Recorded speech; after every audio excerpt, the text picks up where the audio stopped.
Está aí, caro lobo. Estou, ovelhinha. Está triste? Sim, estou. Como é a sensação? De uma longa caçada sem mortes. Fala, meu amigo do YouTube, tudo belezinha? Aqui é o Alésios e seja muito bem-vindo ao Universo Lúdico. Bora finalmente falar do campeão mais poético de toda a mitologia de Runeterra. Bora falar daqueles que não matam, eles apenas levam a alma dos que já morreram. Nada pode se esconder. Embora muitos tentem. História de Ina e Yane, Faria e Wólio, os deuses da morte explicada. Já deixa seu like bem mascarado e bora! Ovelha, conte uma história. Houve outrora um homem pálido com cabelos negros que estava muito sozinho. Por que estava sozinho? Tudo que existe precisava encontrar esse homem. Então, afastaram-se dele. Ele perseguiu tudo. Ele dividiu-se em dois com um machado. Para que ele sempre tivesse um amigo. Para que ele sempre tivesse um amigo. Os cabelos negros são representados hoje pela figura do lobo. A pele pálida é a representação da ovelha. O homem é a morte e todos fogem dele. Então, essa entidade que se dividiu em dois é dessa divisão que originou os Kindred. Há quanto tempo existimos, ovelha? Mais tempo que aqueles cujos passos há muito desapareceram. Muitos anos. Eu me lembro de todos eles. Eles são entidades que vagam juntos por toda a Runeterra para cumprir uma única função: trazer o abraço da morte para aqueles que estão no fim do seu destino. A ovelha oferece um abraço misericordioso para aqueles que aceitam a morte de bom grado e levam as suas almas com um único disparo de flecha do seu arco. Abraçar a vida significa aceitar a morte. Já o lobo, por sua vez, como um bom caçador, ele dilacera e tortura impiedosamente com os seus dentes e garras aqueles que não aceitam o seu fim ou tentam driblar o inevitável. Perseguir é o jogo mais legal do mundo. E eu sempre venço. Tanto a ovelha como o lobo surgem para suas vítimas usando um par de máscaras bem antigas que foram feitas do túmulo de pessoas que já partiram há muito tempo. E eles sempre aparecem juntos, por serem opostos que se completam. A máscara que a ovelha usa é a do rosto do lobo, e a que o lobo usa é o rosto da ovelha. Nunca um sem o outro. Os Kindred certamente foram inspirados pela filosofia chinesa de Yin e Yang. Yin significa a escuridão e a representação do lado negro, enquanto que Yang é a representação da claridade, sendo identificado pelo lado branco da imagem. E esses dois opostos unidos representam o encontro do equilíbrio de energias, assim como os Kindred, que são representados por dois opostos, uma ovelha e um lobo, a caça e o caçador, a criação e a destruição. Mas, apesar de serem representados por dois opostos, eles são unidos e amigáveis um com o outro, embora eventualmente eles acabem se provocando. Palavras, palavras, lá lá lá, piu, blang, piu. Você está me imitando? Tenho fome, que tédio, perseguir, perseguir, perseguir. Agora você entendeu. E tanto juntos quanto separados, seus nomes se encaixam. Kin e Dread. Kin, familiar, unidos, ligados. Dread, pavoroso, terrível ou ainda cultuados. E unidos, Kindred, parentes, relacionados, interligados e reverenciados por toda a vida que um dia ainda vai acabar. Toda a vida. Termina conosco. Os caçadores eternos são conhecidos por toda a Runeterra. Em cada região, eles são cultuados de formas diferentes. Em Demacia, dizem que quando um demaciano de verdade tá para morrer, acreditam que ele vai receber a caridosa flecha da ovelha no seu momento final. Uma lâmina mais afiada leva a uma morte mais serena. Já em Noxus, o lobo reina com suas caçadas pelas ruas estreitas. Em Freljord, o lobo é mais reverenciado ainda, já que algumas tribos beijam ele antes de ir à luta, como um ato de pedir bênção e honra antes de uma caçada sangrenta. Pedaços deles se prendem em minhas garras. E em Águas de Sentina, depois de cada noite de tormento, os sobreviventes se reúnem para honrar aqueles que receberam a visita dos Kindred e conseguiram morrer de verdade, sem serem aprisionados pela Névoa Negra. Por serem uma forma de equilíbrio da ordem natural das coisas, eles não são bem-vindos nas Ilhas das Sombras, porque lá nada do que morreu tá realmente morto. Isso fica ainda mais evidente com essa fala dos dois sobre a espada do Rei Destruído. Forjada em uma terra que não nos é bem-vinda.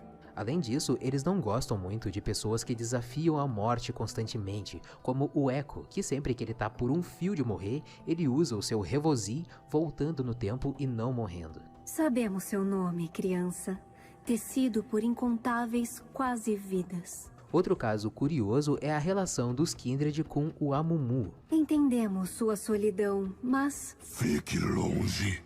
O Amumu é amaldiçoado e por causa disso ele não pode morrer e nem consegue. Ele tá fadado a passar a eternidade sozinho. No vídeo A Maldição da Múmia Triste, a gente vê o Amumu fugindo de um lobo e é justamente o lobo que persegue aqueles que negam o seu destino final, né? Mas não se sabe se o lobo do vídeo é realmente o lobo dos Kindred, ou possivelmente isso foi um teaser pro lançamento dos Kindred alguns meses depois. No conto Floresta para as Árvores, os Kindred estão numa batalha que certamente ocorre em Freljord. Houveram várias mortes, muitos guerreiros aceitaram a morte tranquila da ovelha e outros ainda tiveram que ser caçados pelo lobo. E apesar de ter sido um banquete para os dois, o lobo, como um caçador que é, ele continua insaciável, procurando até o último dos guerreiros para poder ceifar a vida. Tenho mais sede. A perseguição acabou. Há mais à frente, caro lobo. E então eles encontram um jovem escudeiro que resolveu tentar fugir da morte, porém em vão, sendo degolado pelos dentes do lobo. Não foi páreo pra mim. Nada é, caro lobo. O lobo continua faminto, querendo caçar de novo, enquanto que a ovelha diz que sempre haverá mais. Eles conversam pensando no remoto dia em que não haverá mais o que se caçar, até que só reste os dois no mundo. Então o lobo pergunta se a ovelha iria fugir das suas presas, e a ovelha responde que jamais fugiria dele. O lobo persegue o que não se entrega. Como eu disse, os Kindred são muito conhecidos por Runeterra, justamente porque pessoas que estão na beira da morte, mas conseguem sobreviver por qualquer motivo, ou ainda por pessoas que nasceram com o dom de ver mortos, de ver espíritos, seres sobrenaturais a olho nu, essas pessoas acabam relatando e escrevendo histórias das suas experiências ao se depararem com os Kindred. Olá, amigos. Ah, sim. Eu me lembro de você. E então, no conto Uma Boa Morte, um grupo de atores apresenta uma peça teatral chamada Mecânicas de Orfelon, sobre os Kindred, em Riacho Agulha, que é uma cidade que fica na fronteira de Demacia. A atriz, chamada Maga, interpreta uma típica donzela que come uma maçã podre, fazendo uma leve alusão à Branca de Neve no nosso planeta, e então, ao estar diante da morte, ela nega a sua morte e ela é finalizada pelo lobo. O público, como de costume, fica extasiado com a peça e então o show termina. Mais tarde, de volta na carruagem, a trupe de artistas que se forma com a maga e um casal que começa a entrar em conflito quando eles criticam o dramaturgo da peça dizendo que é muito clichê uma tragédia atingir uma donzela, a maga ela fica quieta vendo os outros atores confrontando o roteirista e mesmo que ela concordasse com as alegações, ela não poderia se intrometer muito nisso porque ela era recém-chegada no grupo e precisava do dinheiro para se sustentar. A briga terminou ao ponto de que o dramaturgo, claramente bêbado, ele mandou o condutor da carruagem parar e decidiu que todos iriam dormir ali mesmo, ele ali na carruagem e os outros no chão, no meio da floresta, em seus sacos de dormir. O casal de atores improvisou uma fogueira no chão e ficaram um bom tempo falando nomes de crianças pro futuro filho deles que vai nascer nos próximos meses. A maga se deita um pouco afastada para que a conversa dos dois não impedisse ela de dormir, mas a sua mente estava tão inquieta pensando na peça que ela desiste de tentar dormir, se levanta e vai dar uma volta pela floresta. A maga andou e chegou num montinho de terra com várias placas de madeira. Ela passa a mão pelas placas e consegue identificar o que estava esculpido nelas. Era um desenho das máscaras dos Kindred. Então apareceu na sua frente a ovelha acompanhada do lobo. "Diga-nos seu nome", disse a ovelha. Mesmo sentindo muito medo, ela responde para a ovelha: "Diga o seu primeiro", quase que desafiando a entidade enquanto andava para trás, pensando em fugir, mas sendo interrompida pelo lobo impaciente que se materializou atrás dela. Sabemos seu nome. Sempre soubemos. Diz a ovelha enquanto o lobo se contorce rindo. A maga continuou brincando com a sorte, dizendo que aquela não era uma boa noite para morrer, porque não era poético o suficiente, faltavam estrelas no céu. A ovelha revelou que eles só estavam brincando com ela, pois foi a maga que apareceu para eles, e não eles que foram lá buscar por ela.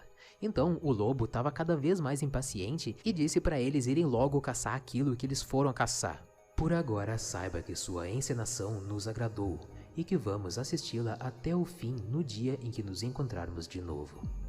Disse a ovelha enquanto ela e o lobo desapareciam na escuridão da mata. A maga teve de frente com os deuses da morte e escapou viva. Voltando ao acampamento, ela se depara com uma visão horrível. Todos os seus colegas da peça estavam mortos. A carruagem foi saqueada por bandidos que mataram o casal de atores e morreram entrelaçados como um último ato de amor. O roteirista até conseguiu matar um dos bandidos, mas também pagou com a sua própria vida. Tudo que era de valor foi levado, e o pouco que ficou estava destruído, exceto por duas coisas que ficaram intactas: as máscaras que eles usavam para interpretar os Kindred nos palcos. A maga pega as duas e coloca a máscara da ovelha sobre os olhos e pode ouvir a voz do lobo dizendo: "Persiga a tal da maga." Ela saiu correndo desesperada sem olhar para trás.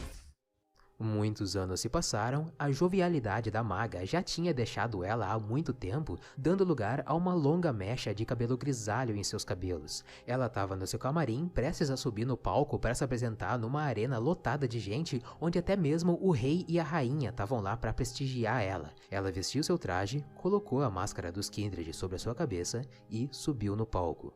Ela era definitivamente a atração principal dali. Ela dançava pelo cenário, interagia com seus colegas atores, atuava perfeitamente cada morte que estava em cena, até chegar o momento em que ela deveria apresentar a sua própria morte no palco. E assim ela fez. Todos levantaram de suas cadeiras, ovacionando a atriz. Então a maga parou de ouvir os aplausos, ela não consegue mais sentir o chão sob os seus pés e nem mesmo os seus colegas de cena tocando nela. Tudo o que ela sentia em seu corpo era uma dor aguda no peito. Quando a maga olhou ao redor, todos os rostos da plateia estavam se transformando. E então, como prometeram há muito tempo atrás, lá estava a ovelha e o lobo. Vamos assisti-la até o dia de nos encontrarmos de novo. Os rostos na arena se transformaram nas faces da ovelha e do lobo, e assim a maga morreu, sendo assistida pelos Kindred. E ainda hoje e por toda a eternidade, eles seguem caçando. E onde quer que a ovelha fosse, O lobo sempre a seguia.